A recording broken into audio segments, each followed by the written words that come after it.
There are lots of movies that feature sex. Here are 15 movies that either poke fun or relish in the most human of activities. Paul Thomas Anderson's porn epic reveals a behind-the-scenes look at the industry's heyday in the late 70s and early 80s. Three teenage boys embark on a mission to lose their virginity before leaving high school, and manic hijinks ensue. A group of teenage girls vow to lose their virginity on prom night, but not if their parents succeed in their mission to stop them. Name a sexier horror comedy musical. We'll wait. Gaspar Noé's 3D fuckfist probably isn't as mind-blowing on your laptop, but the unsimulated sex scenes are still pretty steamy. Sure, it's a little cheesy, but name a sexy movie that is this funny, especially since it's not meant to be. This is the movie that 50 Shades wanted to be, and you can't beat the creepy chemistry between Kim Basinger and Mickey Rourke. Make no mistake, the lead character in this two-part, 4-hour art film is very horny. But it's a Lars von Trier movie, so it's potentially less sexy than you think.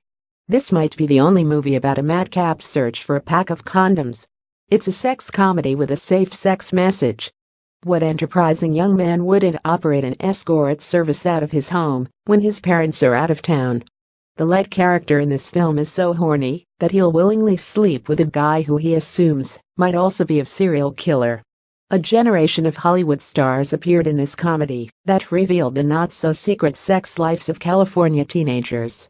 Apparently your horny grandparents did have sex in the 50s, if this 80s comedy proves anything. Jason Biggs is probably not the only actor in Hollywood whose claim to fame comes from having sex with food. But his tryst with a pie is iconic nonetheless. One of the sexiest coming-of-age stories follows two teenagers who take a road trip with an older woman. Think of all the possibilities. They're more than friends, but they're not dating. They're simply boning. A lot. His titular character tries to use it before he loses it in Judd Apatow's grown-up sex comedy. It's the movie that convinced white women that they could rock cornrows, and dudes who looked like Dudley Moore that they could land women who looked like Bo Derek. What do you do when you find out your neighbor is a former porn star? Ask her to prom, of course. Inspired by the true story of Henry Miller's affair with French writer Anais Nin, this is the movie responsible for the creation of the NC-17 rating.